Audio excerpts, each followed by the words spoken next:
Agora que vocês assistiram o vídeo de exame físico, vamos para a segunda parte da aula de lombalgia, onde a gente vai falar de exames complementares. Os exames complementares, eles não são necessários na lombalgia aguda se não tiver sinais de gravidade. Por quê? Porque 95% das dores lombares são inespecíficas. Além disso, há dois estudos grandes, tanto de tomografia como de ressonância magnética, que demonstraram que há sinais, principalmente de protusão discal, em indivíduos assintomáticos, ou seja, achados de exame nem sempre justificam o quadro clínico do paciente. Quando devemos solicitar exames? Quando a gente tem sinais de gravidade, que seriam os red flags. Aí, dependendo da queixa do paciente, do quadro clínico, a gente pode solicitar radiografia convencional de coluna lombar, tomografia computadorizada, ressonância magnética, uma mielografia, uma cintilografia óssea, uma eletroneuromiografia ou uma densitometria óssea para ver osteoporose. Quando a gente pede um raio-x, a gente pode ter, por exemplo, lesões osteolíticas. Aqui nessa imagem, a gente vê, no 1 para a gente ver as costelas, o 2, o tamanho e alinhamento das vértebras, e no 3, o espaço intervertebral. Nessa imagem aqui, que está ao contrário do exemplo aqui, a gente vê que essa vértebra está maior do que as outras e temos lesões líticas. Então, a gente tem uma lesão osteolítica de origem neoplásica nesse paciente. Nessas imagens, a gente tem lesões osteoblásticas. As lesões osteoblásticas, elas são características de algumas neoplasias. Só pela presença de lesão osteoblástica não é possível fazer o diagnóstico da neoplasia de base. Aí precisa-se de história e exames complementares.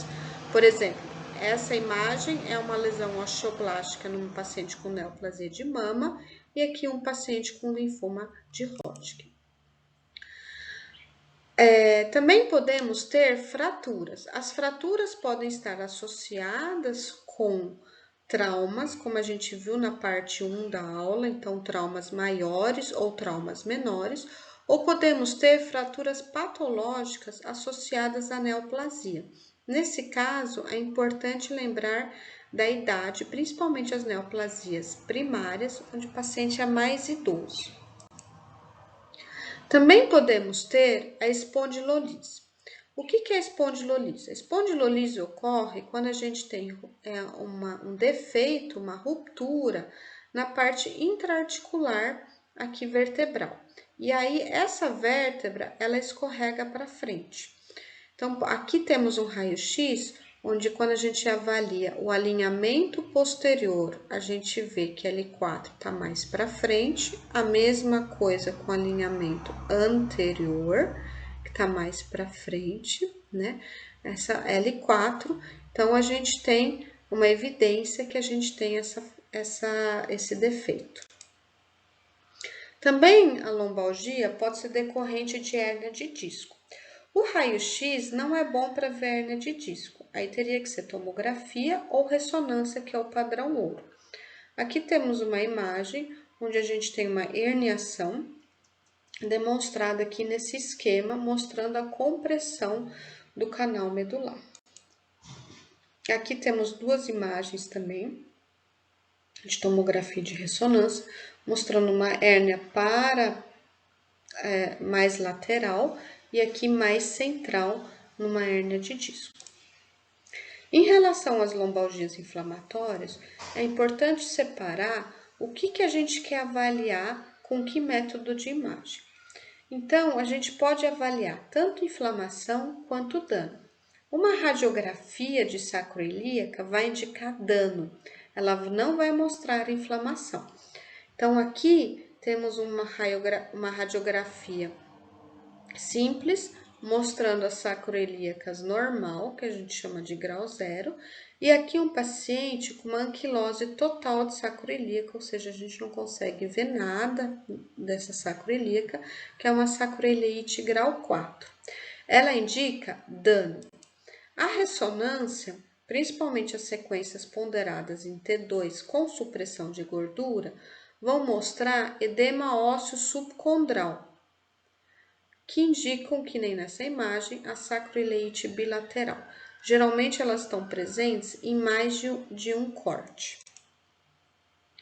Em relação ao tratamento, o que vocês precisam saber no 4º ano na unidade básica de saúde?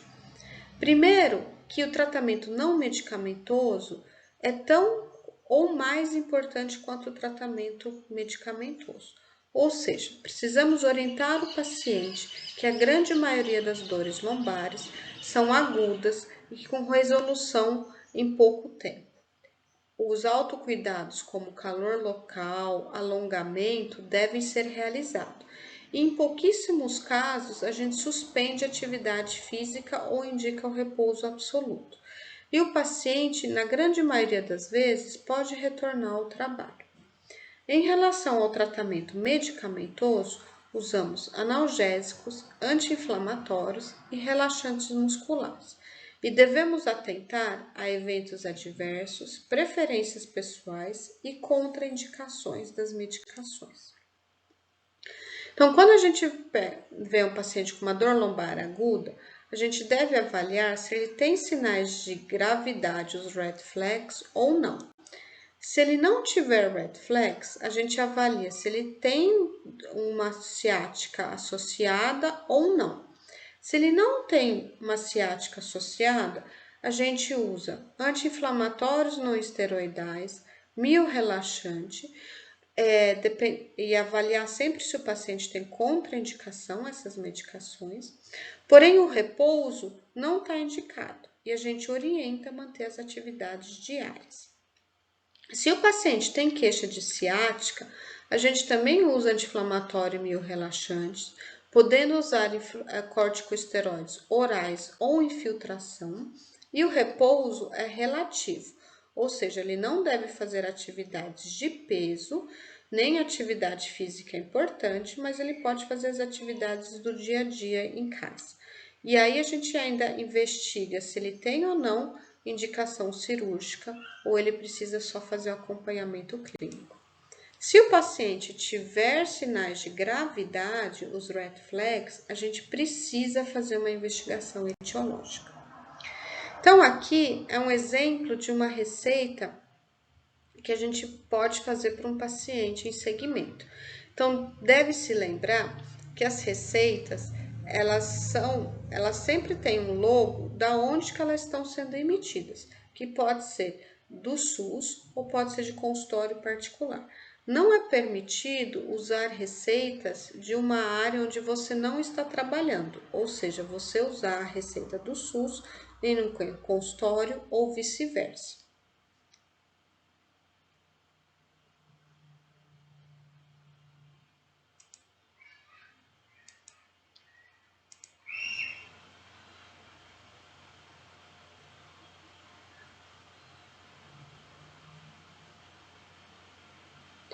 E aqui podemos prescrever, então, o paracetamol, analgésico ou a dipirona.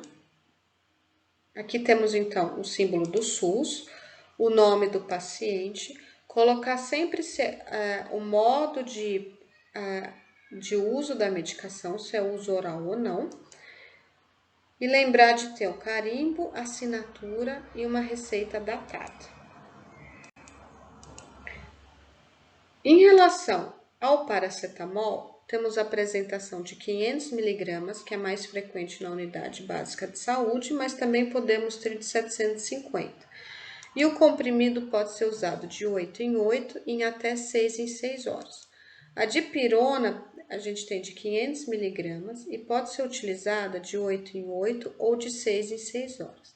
Se a gente for utilizar tanto paracetamol como dipirona, a gente deve atentar a horários intercalados, ou seja, não tomar o paracetamol e a dipirona no mesmo horário, mas tomar, por exemplo, o paracetamol às 8 e ao meio-dia a dipirona e assim continuar intercalando.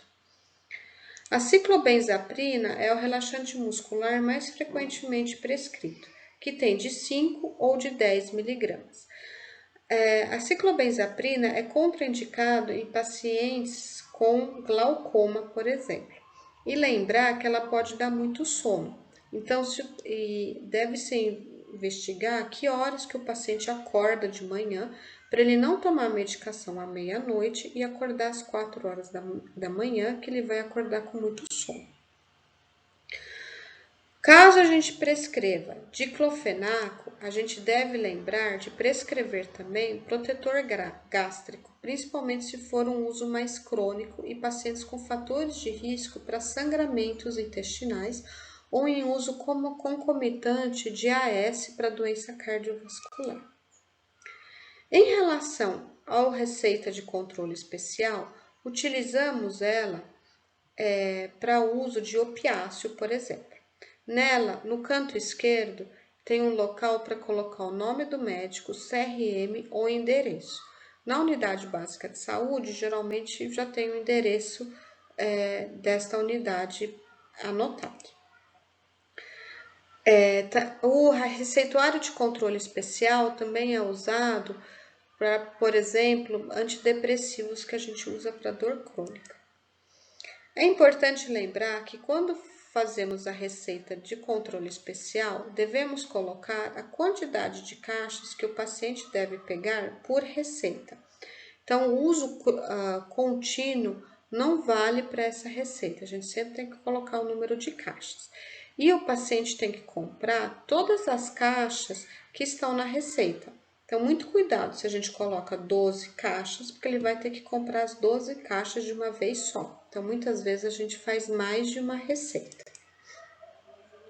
Então, em relação ao tratamento, podemos usar os analgésicos, como o paracetamol ou dipirona, anti-inflamatórios não hormonais. O que a gente tem na unidade básica de saúde é o diclofenaco, até 150 miligramas por dia, mas em algumas encontramos o ibuprofeno, que usamos de 400 miligramas a cada 6 horas.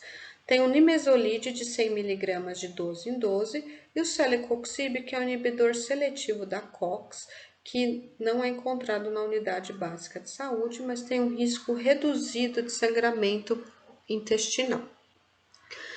É importante lembrar que cada uma dessas medicações pertence a classes distintas e que as reações alérgicas são classes específicas. Então, não necessariamente um paciente que tem uma reação alérgica ao diclofenaco vai ter uma reação alérgica ao ibuprofeno. Um outro aspecto, outra droga que a gente pode utilizar para o tratamento são os analgésicos opiáceos, como a codeína e o tramadol.